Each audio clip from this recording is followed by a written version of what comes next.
I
Will the new Secretary of State deliver on the... Gentlemen! Woo! There's nothing like live broadcasting. There's nothing like it. You should have heard Sean a minute ago. That was actually quite embarrassing from you. No, sick. No, I'm sorry. I'm joking. Sean was doing like a real, like, sick, like, authoritative count. Yeah, he was proper floor managing. It was quite hot, actually, It was good. wasn't it? It was good. Sexy. If only you could have seen it. I'm Ed Campbell, if you haven't watched this before. Don't know why you would. Don't know why. If you're new here, sorry. Here with Ava Santina. And we will be joined by special guest, Spanking new? Is that what you call it? Spanking. Brad Spanking new. He'll be in here. Great. Spanking. No, he won't. You better keep checking your phone, Sean, as well, because he's going to text you when he gets here. Zack Polanski's going to be here. Yeah. To watch PMQs with us and get into all the nitty gritty. What a day for news. What a day for news, honestly. It doesn't rain, but it pours. Okay, so my mum actually sent me 2 really funny things yesterday. No, they're not funny though, but she asked me if 2 things were true. So the first thing she sent me was a video of George Galloway, and I was like, no. And then the second thing she sent me was, and is that true about the bombing? And I was like, yeah, that is actually true. Both bits of news she got from George Galloway. Oh, really? I was like, what's going on with your algorithm? Oh, are you the one viewer watching George Galloway TV? But do you want to know how she knew him? How she knew it was George Galloway? How she knew who he was. From Big Brother? Yes. She didn't know him as a politician. She was like, is that the bloke from Big Brother? That's I was class. like, yeah, it is, yeah. Do you remember Tommy Sheridan? Yeah, why do I remember that? Because he was in Big Brother as well. Really? I think he was the leader of Solidarity, like a socialist party in Scotland. Is Big Brother... Well, I suppose Big Brother is Tony Blair's utopia, isn't it, really? Because there's cameras on you all the time. Absolutely. Hear that news about facial recognition this morning, actually? Yeah, hit me with it. Yes. Oh, I thought you meant it hit you with it. No. I've been done. 700 people have been arrested so far this year because of facial recognition. Ooh. And a lot of them are domestic abusers. Ooh. Isn't that interesting? I don't know how I feel about facial recognition. Yeah. I'm not particularly pro. That's an interesting use case. Yeah. That makes me like it more. It's a quandary. That is a real quandary. Because, hate domestic abuse. Not sure how I feel about facial recognition. Yeah, that's tough. Anyway, we're going to wrap our heads around that and maybe come into a debate on that later on. We're gonna go into PMQs in a minute. You're gonna hear the whole tete-a-tete between Kemi Badenoch and Keir Starmer live. If you were Kemi Badenoch, what would you be leading on?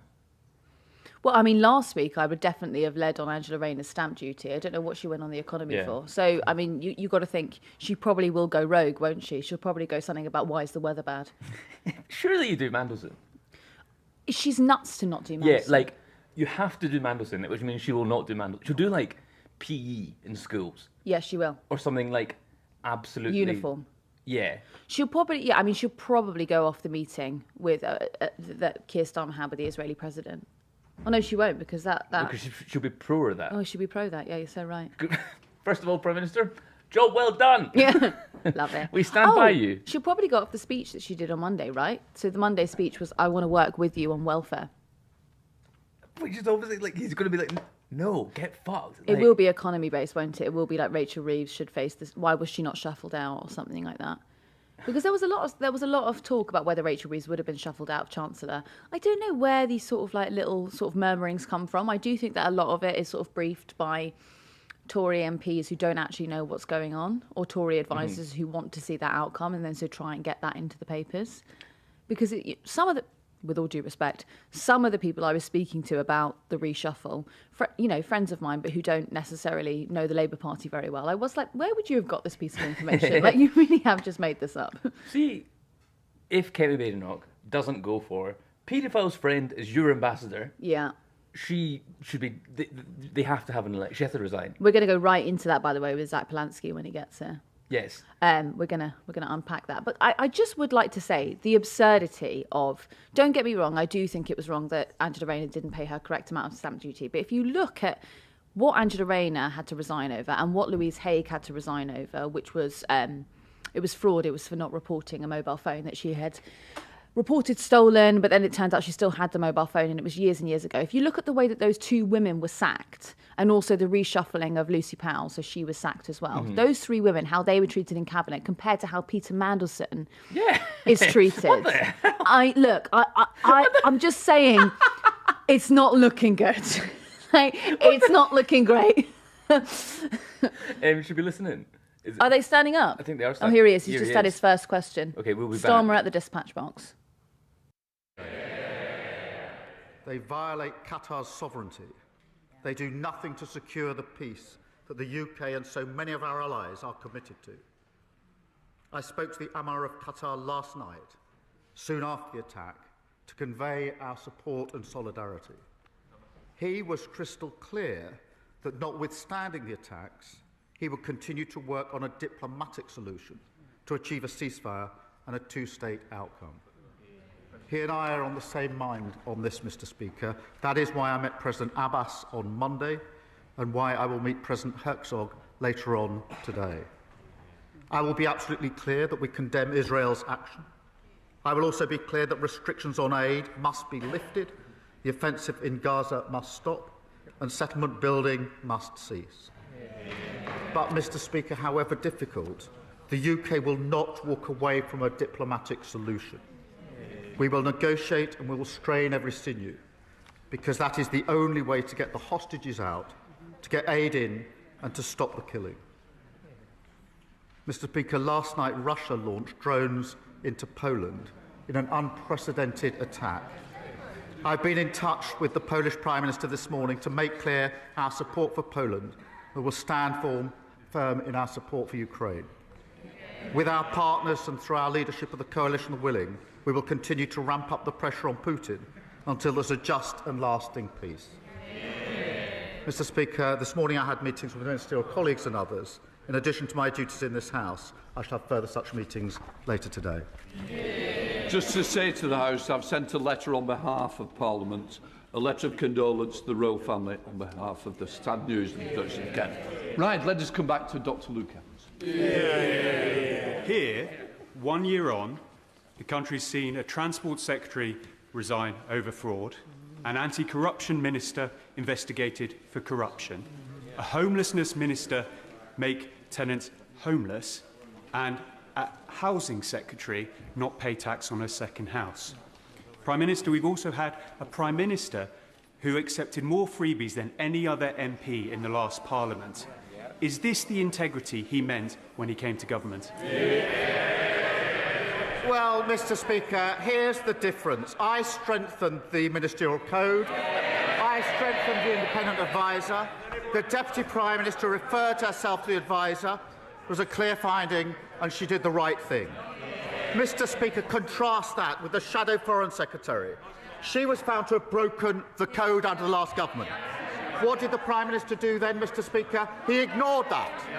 There was a resignation, but that was the resignation of the adviser, not the person who was found to have breached the code. And she still sits on their front bench. That is the difference. Thank you, Mr. Speaker. After almost 2 decades of the SNP and 14 years of the Tories, Kirkcaldy High Street has been in a state of Won't be in this chamber.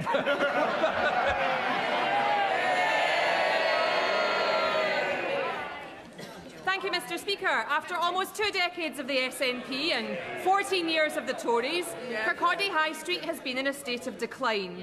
That's why the Chancellor was right to prioritise Kirkcaldy for multi-million-pound regeneration funding from the new Growth Mission Fund to build on the enormous potential of our town and beautiful seafront. Does the Prime Minister agree that investment over decline is key to this Labour government, and will he ask the new Business Secretary to meet with me to discuss this funding? Well, I thank her for her question. She's been a tireless campaigner for investment into High Street. Mr. Speaker, I can give her good news because thanks to funding committed by the Chancellor and this Labour government, I can confirm today that, subject to business case approval, we will approve millions to transform Kirkcaldy's High Street and seafront. And I will, of course, make sure she gets the meeting she wants with the Business Secretary. The SNP have squandered the potential of these high streets for 2 decades. Next year, people can vote for positive change with a Scottish Labour government. We come to the Leader of the Opposition, Kemi. Badenoch. Mr. Speaker, can I associate myself with the comments the Prime Minister made about the Duchess of Kent? She lived an exemplary life of public service and she will be very much missed. And I also agree with the Prime Minister, as should all of us in this House. We stand shoulder to shoulder with Poland and all our NATO allies against Putin's aggression. A NATO country has just had to defend itself against Russian drones. Now, more than ever, we need our ambassador to Washington fully focused on this issue and liaising closely with America. Does the Prime Minister have full confidence in Peter Mandelson? Mr. Speaker, let me start by saying the victims of Epstein are the forefront of our minds. He was a despicable criminal who committed the most heinous crimes and destroyed the lives of so many women and girls. The Ambassador has repeatedly expressed his deep regret for his association with him. He's right to do so. I have confidence in him, and he's playing an important role in the UK-US relationship.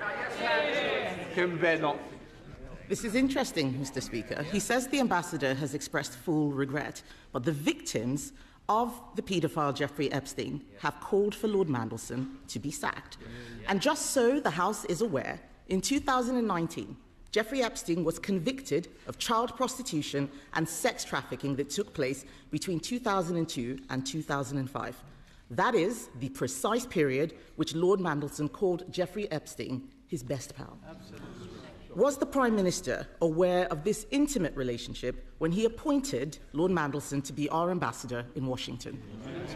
Mr. Speaker, as she and the House would expect, full due process was followed during this appointment, as it is with all ambassadors. The Ambassador has repeatedly expressed his deep regret. He is right to do so. He's now playing an important part in the US-UK relationship. Kemi Badenoch.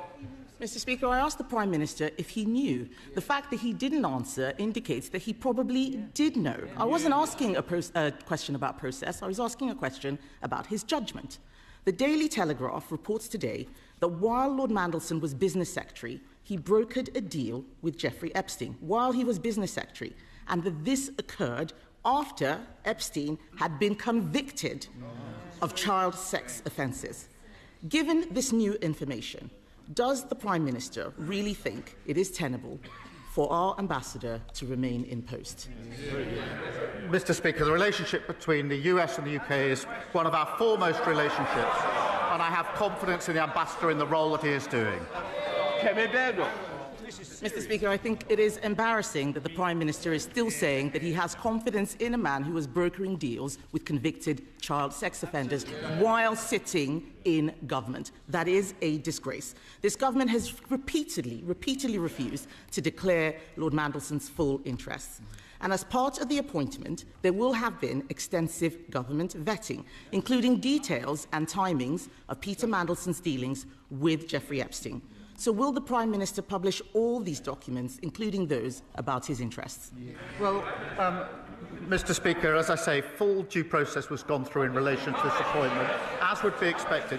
As for the publication of documents, as she well knows, that's subject to a procedure which includes an independent element. Be subject to the usual procedure. Kemi Badenoch.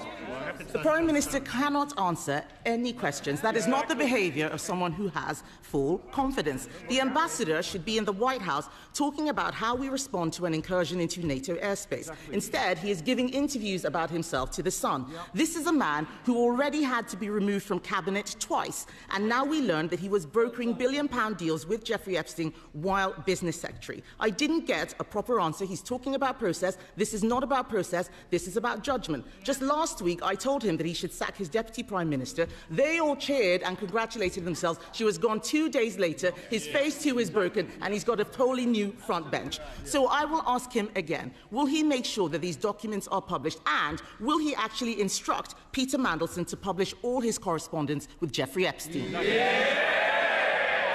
Well, she says the ambassador should be in the White House discussing NATO. He is, as we all are, with a number of international calls this morning and on Ukraine, as well as the attack in Doha yesterday. Mr. Speaker, I see she's finally catching up with the questions that she should have asked last week about the Deputy Prime Minister.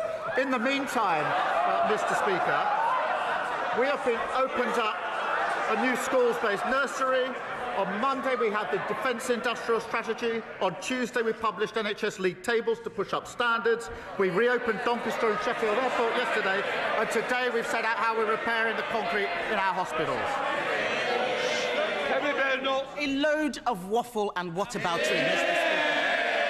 All they are interested right now is their pointless deputy leadership election while the country is out there suffering from an economic crisis. The Prime Minister has an ambassador mired in scandal, not focusing on NATO. He lost his Deputy Prime Minister just last week for evading taxes. He's got a new Home Secretary, a new Foreign Secretary, just learning the ropes, not able to help with this issue. We have strikes crippling our capital city and damaging our economy. He could use minimum service legislation, which we introduced, to make the lives of the people out there better, but he won't because he does not have the backbone to face down the unions. The unions are running this government. All the deputy leadership candidates are chasing after them. And while with this government it is more strikes, more scandal, more chaos. And the link, Mr. Speaker, isn't the link between all of this his bad decisions, his bad judgment, and his total weakness.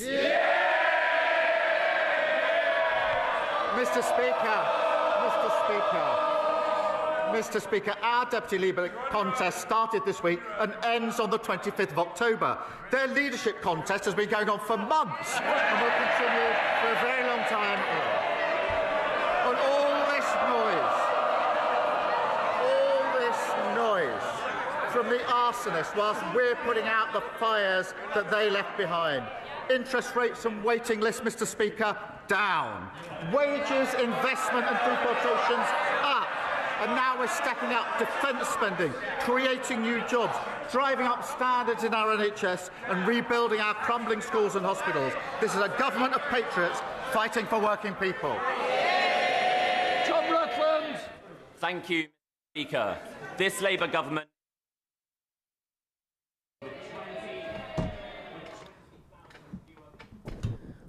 Is that us? Right, I think we're back. Are we back? Excellent. Zack Polanski, newly minted leader of the Green Party. Minted? Yes. I said brand spanking you earlier and really fumbled it. I prefer to be spanked than minted, I think. Here we go. Daily Star Good headline. afternoon. Yeah. Daily Star, I've had enough of the headlines. So I'll just stick another one. Are you in there regularly, the Star? I mean, they went with the front page on the first day. Really? When they front page newspaper with a bit of a boob, if you know what I'm saying. Hello. Okay, right. I'm sorry, that's so great. I think it's great, and I think everyone's bored of talking about it now. Yeah, so actually, you I'm should glad frame that. everyone got it out of the system on the first day. Ed Balls, who, I don't know if you saw on Good Morning Britain.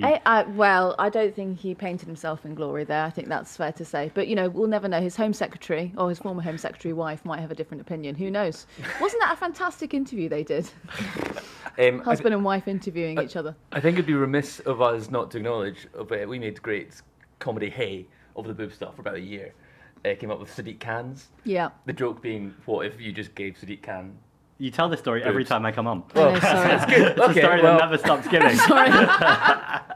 Well, and you still keep coming back. So what does that say about you? But can I just say, at least we never did it with proper journalistic integrity. Right, we were just like, it's just. Isn't this funny? Sadiq Khan's was great as well because it was actually his children who told him about that. Oh, yeah. Great. So super, absolutely super. He was like, yeah, I know about the Khan's thing. What's happened to Kemi Badenoch, and why was she good at Prime Minister's questions today? I tell you what, Zack, I'm going to start with a proper question here. So, Zack, are you in the Epstein Files? No, I'm not. Right, so you're qualified to continue on this. Next question. Did you ever go to Epstein Island? No, he's not a friend of mine, and I'm not defending him by talking about process in some kind of very weird, strange way that doesn't actually answer the question. Well, so it's interesting to me because we were talking about this just beforehand, and we've just seen over the last year we've seen 3 high-profile women sacked from Keir Starmer's government. We've seen Louise Haigh, who was sacked because of a fraud claim. She didn't hand back her mobile phone. She said it was stolen. Turned out it wasn't. Angela Rayner, obviously, with the stamp duty, and Lucy Powell was quite unceremoniously reshuffled out of cabinet just this last week. I wonder, in the vein now of looking at our ambassador to the US and his friendship with Jeffrey Epstein, do you think his position is sustainable? No, and I think Keir Starmer's chickens are coming home to roost. I think what we're seeing is northern working class women thrown out of the cabinet because they're not guarding him, they're not protecting him. But I imagine there's all sorts of scandals going on in that cabinet, and I think when we see the deputy leader contest, there's suddenly maybe going to be less loyalty to Keir Starmer. So it's just going to be interesting to see We saw this a little bit in the reshuffle. People put in cabinet positions that I would argue probably aren't the best person for the portfolio, but are the best person for Keir Starmer if there's any kind of leadership challenge. And I think he's just looking to protect himself. That's interesting, because I thought he was actually sort of giving a poison. I wonder if you're talking about Shabana Mahmood as Home Secretary. That's one of them, yeah. And she would be seen as a challenger to Starmer. I thought that was more of a give her a poison chalice and then maybe let her fall. Do you see that differently? I think that is also possible too, and we saw this like with Boris Johnson's machinations all the time, right, about keep your enemies closer. But I also think he might have secured agreements with her or checked out her position on things. Obviously, it's impossible to know until later on when it all goes wrong and then suddenly everyone starts talking about what was going on. I just want to pick up again on Peter Mandelson, because I think it is a really important point. And how much cut-through do you think this has with the public, his friendship with Jeffrey Epstein? I think after that, it's going to have huge cut-through. And I never want to agree with Kemi Badenoch, but she actually did a really, really good job there of actually scrutinising him and actually looking at what is he kept coming back to process, and she was right that part of this is process, but actually more than anything, it's about judgment. Rehiring Peter Mandelson after he's already had to resign in disgrace twice or been sacked was already a questionable judgment. But not for Mandelson-related issues, I might add. Yes, true. I mean, it was whole other issues. So you mean Epstein-related issues? One of them was a tax issue. Right. So, if Rayner had to go, you could argue Mandelson might not be the perfect person to have in there. What you could interpret Starmer as saying there was, we had due process, yeah, we knew, and he's so good at being an ambassador that we thought it's all worth it. Like, what is it about Mandelson? What are his talents? How is he so uniquely equipped for the offices of ambassadorship, like being in the cabinet, that people keep bringing him back about anything? I really failed to see it. Like, surely this was a headache, this baggage is totally avoided. Is it that they thought, well, Trump's in the Black Book too, they've got that in common, they can reminisce. They can bond over that. They can reminisce about Jeff, about all the good times they had in Little St. James? I genuinely just think he knows where all the bodies are buried. And it's as simple as that. Like, he's someone who's in the background for a long time. He knows people's secrets, and if you don't give him what he wants, then he's going to let those secrets out. It's Dominic Cummings on the flip side. I'll tell you, so what the sort of the Labour... what I've been told is that that there are many positives to him, that they believe that what he negotiated with the trade deal was quintessential Mandelson. There weren't a lot of people who were available, this is literally what was told to me, who could fulfil that role, who were had previously served a role in cabinet and was seen as someone who was an adult or a grown-up in the room, and that's why he was seen as the perfect person for the position. There was also this quite funny line someone said to me, which is basically Mandelson, and I got in loads of trouble for this actually when I brought it up on ITV a couple of years ago, that he had been interfering with shadow cabinet, and he had been quite relentless in his phone calls to certain shadow cabinet ministers and sort of telling them how to do things, and it was better that he was over the Atlantic, away from the daily dealings. It was easier for them to get on with stuff if he was out of the picture.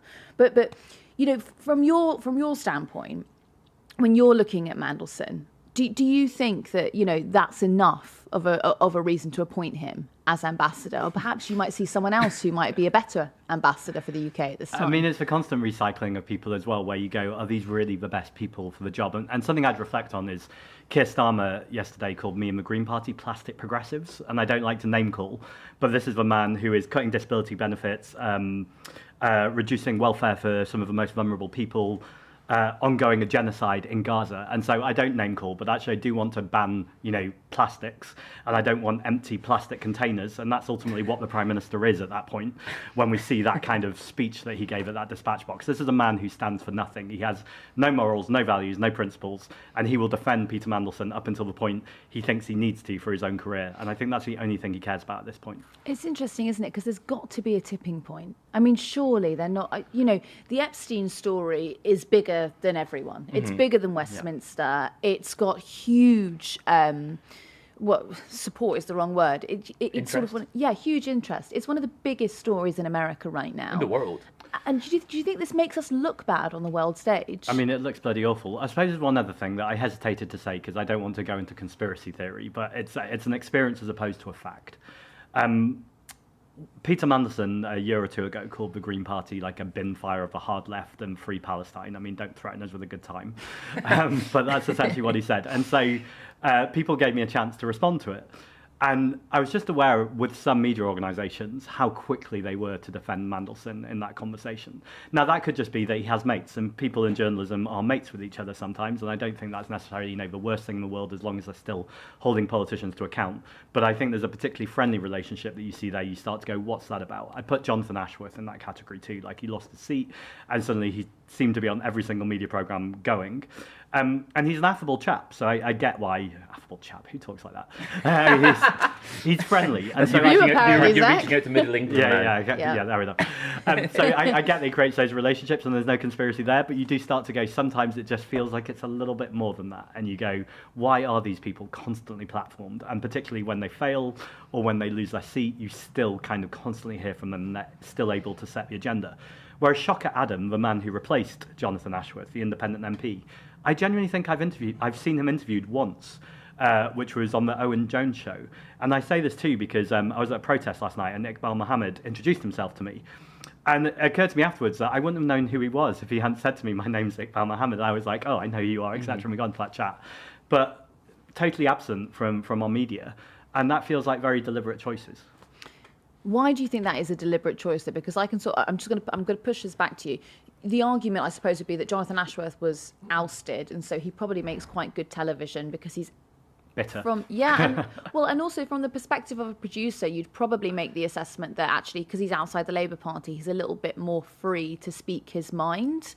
I'm going to correct myself there and say that actually he's still very much inside the Labour Party, and I think that they probably will find him a new seat to take on. But Iqbal Mohammed, I suppose, what do you think that he offers that Jonathan Ashworth doesn't? So the first part of the question, I think it's racism, and I think it's as simple as that. Do you really? Yeah, I don't think it's always going to be that, but I think the idea of brown men speaking on TV in kind of very casual format is something that TV producers haven't seen in the same kind of way. Like, I probably can't name a lot of them at the moment. So I think there's some inherent prejudice and sometimes explicit prejudice in terms of they're just not someone you have on the commentary sofa.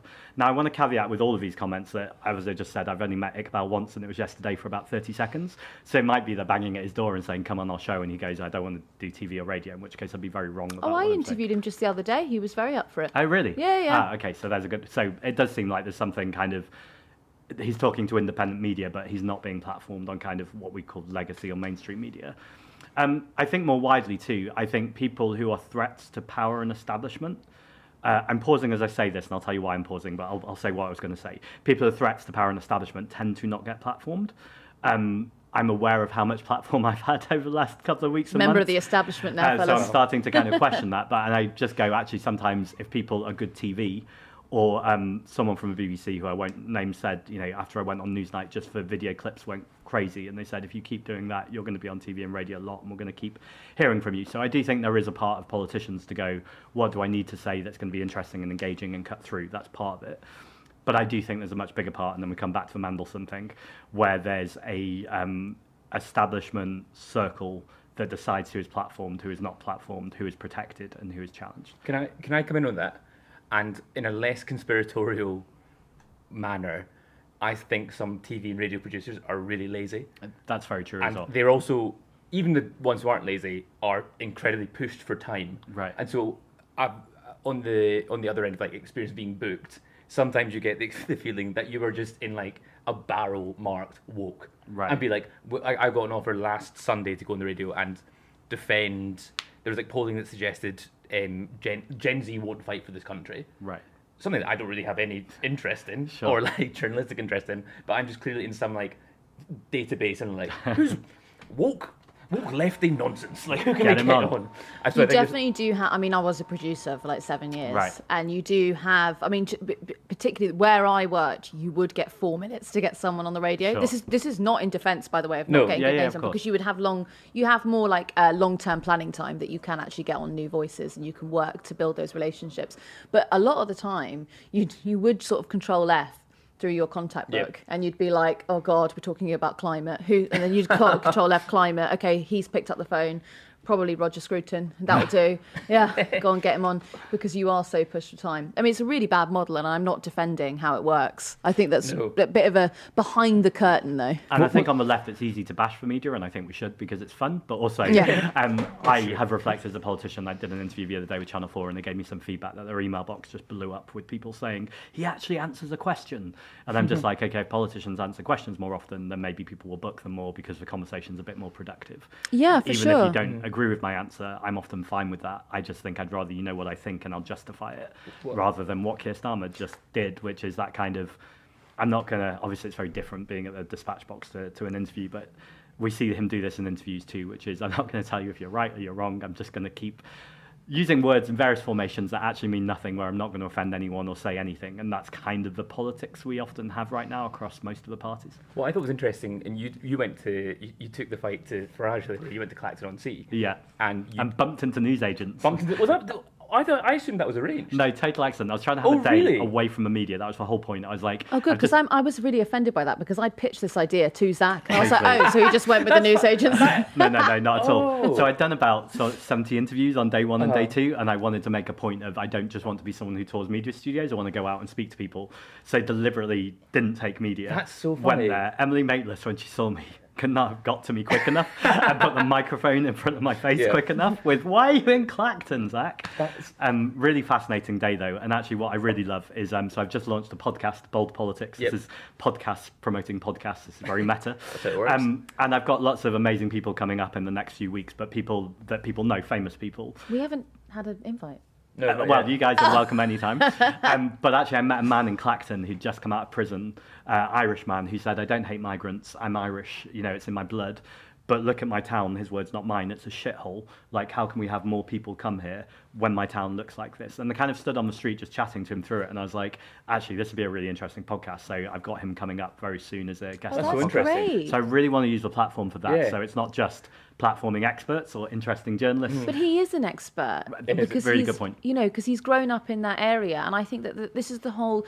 So I was at the TUC Congress yesterday, and I was speaking to, I spoke to so many people, but union leaders and MPs who are more on the left, who are still in touch with the trade unions. And, the presiding point amongst all of them is that the way that you fight this growing unrest, this growing racism in the country, is you provide for people, you provide jobs for them, you provide stability, you provide housing. And that's essentially what this guy is getting at, right? He's like, look at the underinvestment around my town. It's unfortunate that the media have pigeonholed him into this conclusion, which is it's because there are people immigrating here. Actually, it's probably because you've had 3 decades of zero investment into your area. Well said, and 100% on the correction of he is an expert. I think it tells my implicit bias there too, that you go, no, but you're right, there's experts and then there's people, but actually people are experts in their own experience if they've lived there. And I think that's an important kind of correction for us all to make every so often in terms of how we see the world and what's going on. This might be a sideways question for you.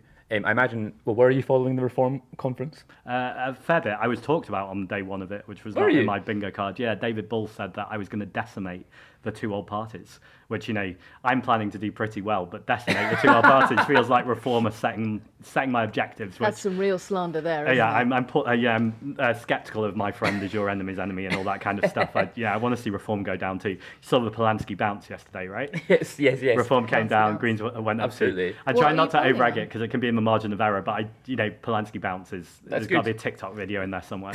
What are you polling Everyone's on? doing the Polanski bounce. Okay. What? Can Sorry, titters from off stage. What are you polling on? It was 12%, which was actually our highest ever, I believe, from a YouGov. So it did feel significant actually to happen in the first week. I wondered if you took any inspiration from Reform in their bids. Andrea Jenkins?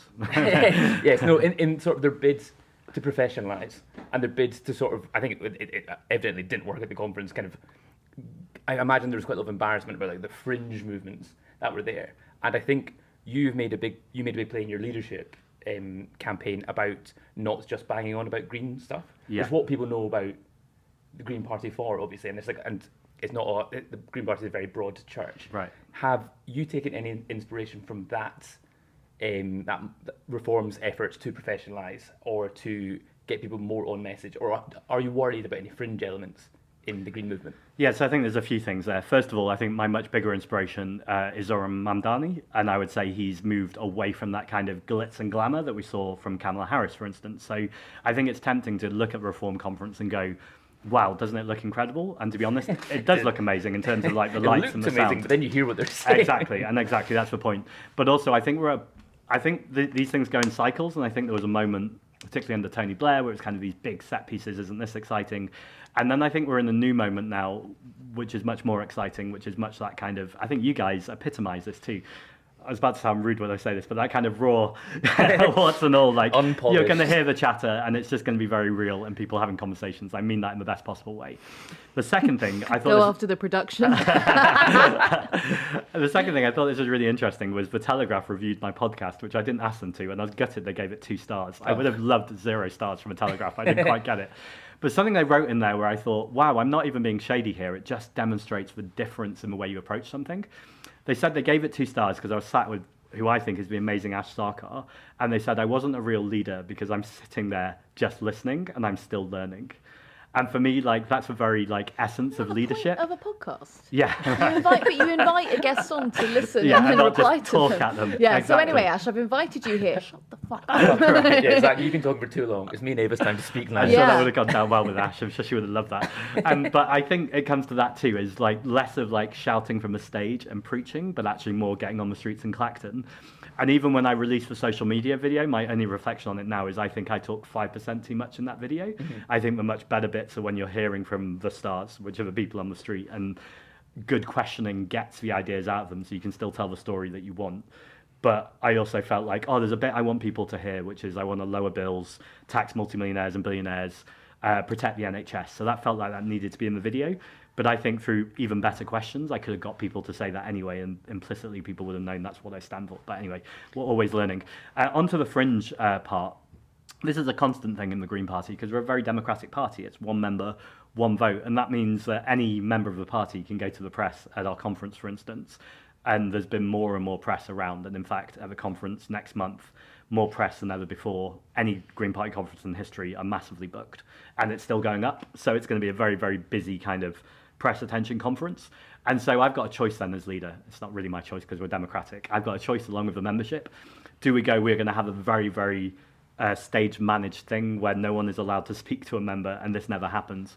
Or are we just going to own it and say, we've got some members with some quirky ideas and some eccentric ideas sometimes, and actually that's part of being a democracy, and that's part of being confident in your own leadership, that you can hear that and say to them or to the media, I don't actually agree with that. They're welcome to be a member because people are allowed to have their opinions as long as they're not harassing anyone.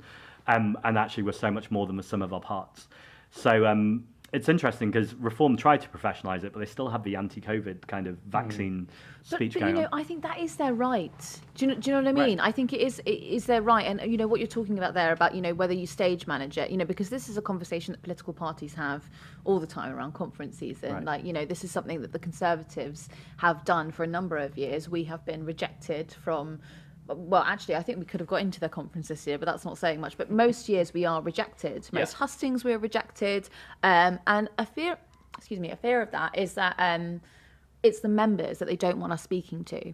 So particularly when you've been outside voxing, when you have been interviewing, do you remember that time you were literally stage managed out? It was just outside of a hustings and you were pushed right back behind a barrier. Yes, in fairness, that was the police. Oh, was it? Yeah, no. This was like those bastions of democracy. I take it back. And like they were. It was. I've never been more annoyed in my life. It was like they were like, "Can you go and stand with the other protesters?" I'm like, "We're not protesters. We're press." Okay, the protesters will be really annoyed if you're allowed to roam free. Oh, like, fine. That's I an take easy it back. conversation with the protesters. You say they're press, and sorry, it ate up 40 minutes of a 2 hours shoot. But I would say, I think that it's. Look, did I speak to a number of people at Reform who were COVID and vaccine skeptic? Yeah, I did. And do I think that is totally nonsensical? You know, you've just had a woman who lost her baby because she didn't have the whooping cough vaccine. You know, that's a real travesty, and that shows the sort of permeation of this dangerous literature that is littered all over the internet. However, it is their right to talk about, you know, the vaccine skepticism. I'm not going to impinge on their free speech. They can say what they like. But I am also, as a journalist, allowed to scrutinise that and say, the hell? Right. But if you don't allow them to speak it, how can I scrutinise it? Do you know what I mean? Yeah, and I suppose it's about proportionality too. So if someone's going to a conference, does the journalist actively seek out the most kind of fringe person they can possibly find, and then in a package present that as if that's what they've been hearing over and over again, as opposed to one person's view? But I agree. I think people should be able to have those views. I think the other thing, I absolutely love vox popping, and I didn't know until I've started to do it recently. And I think it comes because I've spent lots of times knocking on doors. I've also, this is probably the most unpopular thing I'm ever going to say, but I used to be a charity fundraiser, the chugger, that used to stop you in the street. Really? And I think once you've done that job of standing there all day long and trying to job. ask people to stop and have conversations, you develop a thick skin, and you also become fascinated in people because you start to go, you're not going to go anywhere with that job unless you learn to connect quite quickly and care about the other person. And so when I've been doing vox popping, the journalist, I took a couple of journalists with me. I think they were surprised how easy I was about them hearing every conversation as opposed to me stage managing it. And I think that does come from an inner confidence that I think all politicians should have, but spoiler, I think almost most politicians don't, which is I can handle a conversation. If someone wants to talk to me in the street and say something embarrassing or even directly challenge me, I actually embrace that because I believe in the things that I'm saying. I know that my protected kind of vested interests are to protect the people and protect the planet, so there's no kind of hidden agenda there. And I'm not saying that I'll be able to turn everyone around. There are some fundamental things where someone believes one thing and I believe the other thing. But as long as they're not being aggressive about it, then I'm very happy to have that conversation. And I don't think that's just on the left. I think, straight in my mind, Jacob Rees-Mogg was actually very good at this, someone who I disagree with on most things. But I've seen him kind of just go into the crowd and go, actually, I'm going to have conversations. And I think we should want more of that in our politics. I realise there's a gendered issue there, I think particularly for women and safety. Not all women, I know some other women who get out there and do it.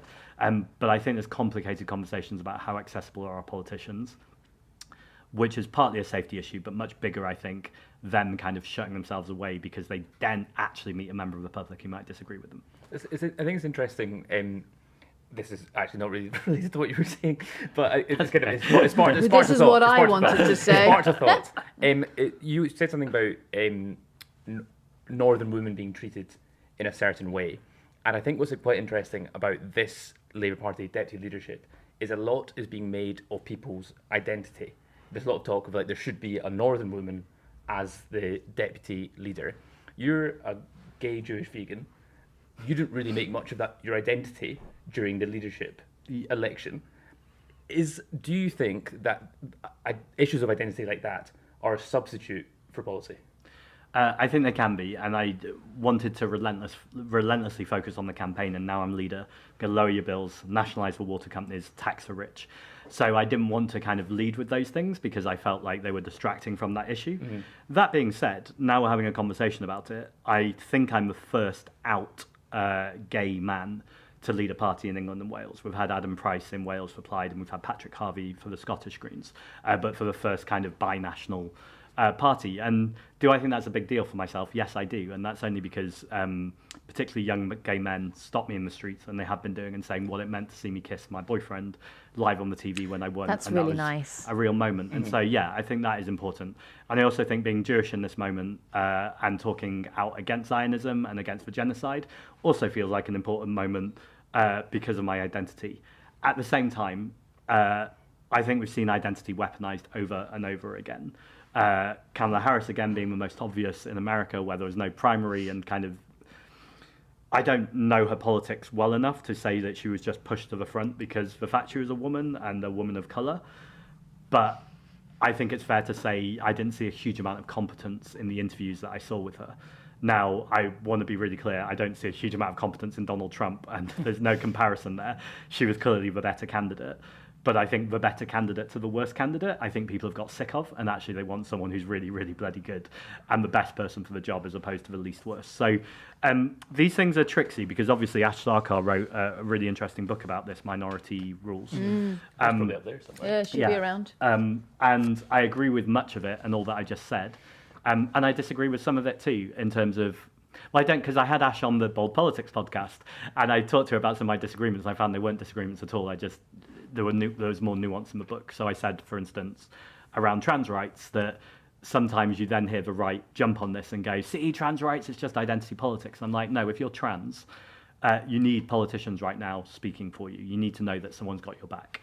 And that's not identity politics, that's just about human rights. So I think it's separating the politics of identity and people's human rights, which is really important, away from a politician doing really shitty and bad things, but because they're gay, then it's fine. And that's clearly not okay. Yeah. What's your thought on this, Ava? Do you think there's been a move on from a need to present like as a minority or anything like that in terms of being a popular politician? Well, the deputy leadership's interesting, isn't it? Because Burnham is pushing for Lucy Powell because, you know, that's part of his new mainstream confection and he wants to see a northern woman. And I can really see, I don't actually know if that is, sorry not to go against you here, but I don't actually know if that is identity politics. I think what that is that there's sort of been an over reliance on southern voices. And I think that, you know, that typically, if you look at, sorry, I haven't got the stats at the top of my head, but if you look at the sort of progression from school into university, you do better if you have grown up in the south compared to in the north. And also if we look at the last government and actually even what, you know, the sort of the tail end when HS2 was cancelled, there is, you know, transport issues, you don't get the investment up north in the way that you do compared to the south. So I understand the idea of a northern voice because you've got, as we said earlier, an expert who has lived there and knows what life is like. Do you know what I'm saying? So I don't know if it is identity. But then I did think about, like, so you've got like Bel Rabira Addy who's put her name forward, and then you've also got, you know, so a couple of others like Miata Fambulla who potentially was going to put her name forward. They were London-based MPs, and the tricky thing there is actually if you're from London, does that make you totally unappealing to the rest of the membership? Well, that's what I think it's interesting. I think it's something people tie themselves in knots over unnecessarily, as in like people say like. It's also, I'm not English, maybe this is something to do with it, like I don't really have a regional English identity. Northern as shorthand for poor and working class, and Southern as shorthand for posh. It's problematic. It's redundant. Yeah. It's totally redundant. Like, it's acting as if like, this, right, this was certainly true before the reshuffle. I don't know if it's true anymore, but there was no privately educated people in the cabinet.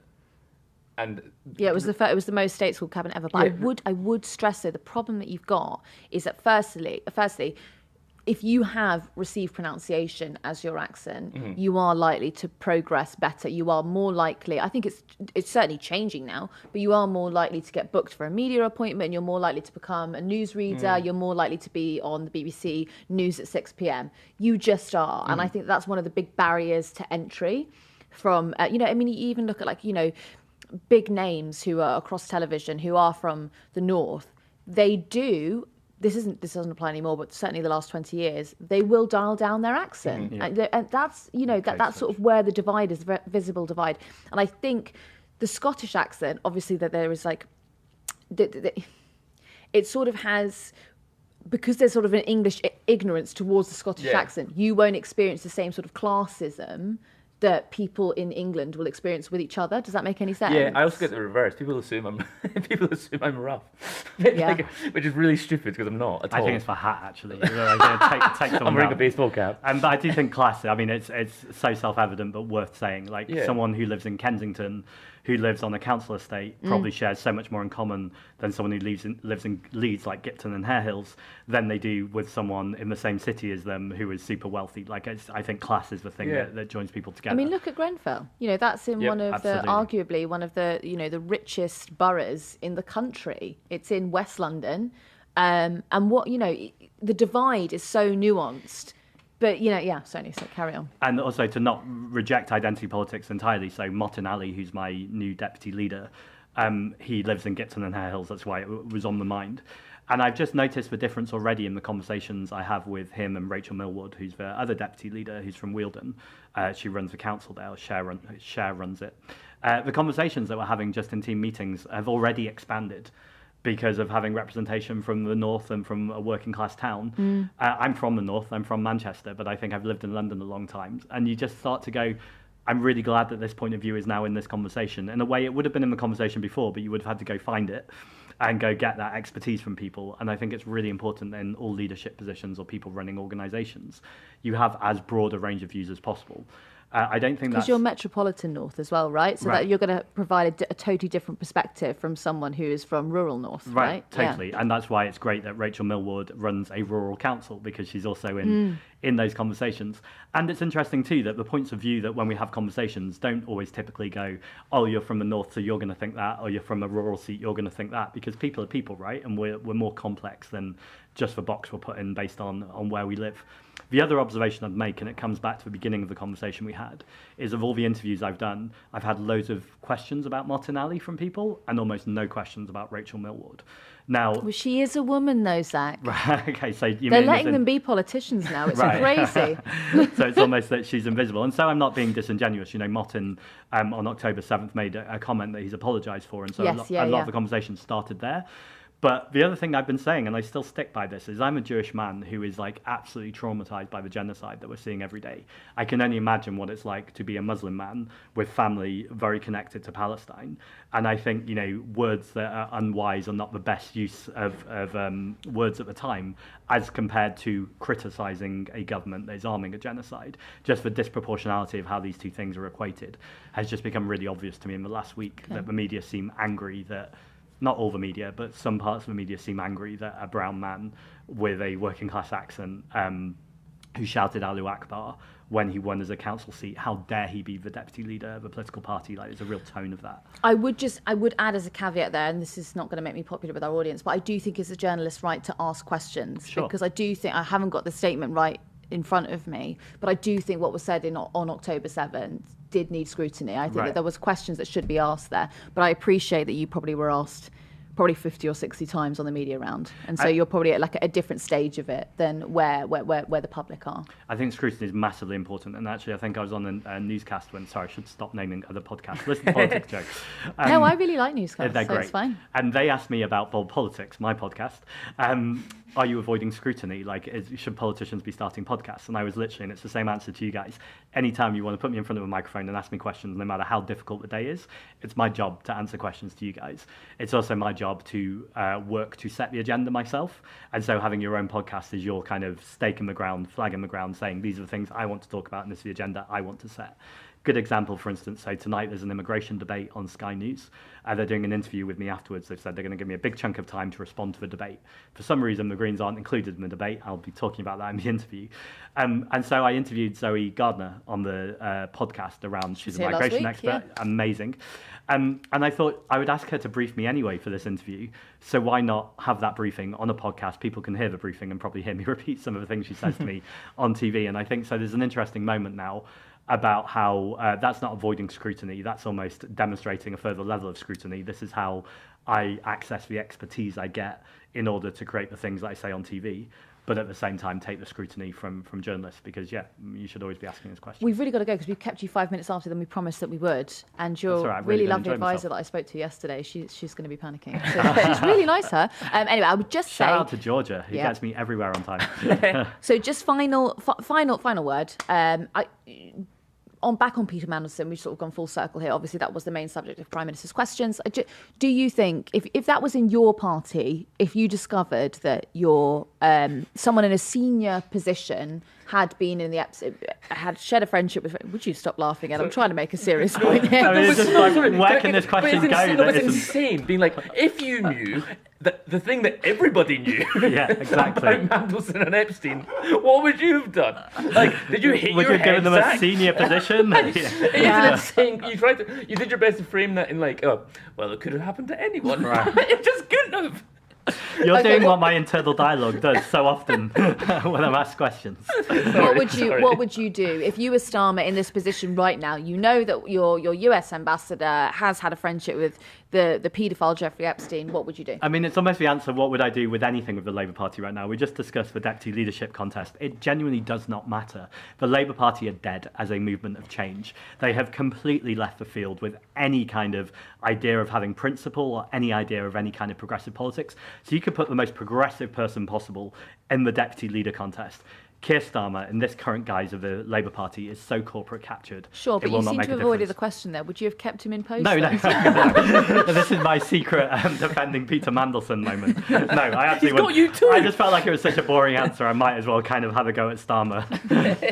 Okay, so you're anti-Mandelson. And Starmer, actually, but yes. Okay, yeah, makes sense. Thanks so much for coming. Is anyone pro-Mandelson? Who's pro-Mandelson? Starmer, again, for some reason, still is.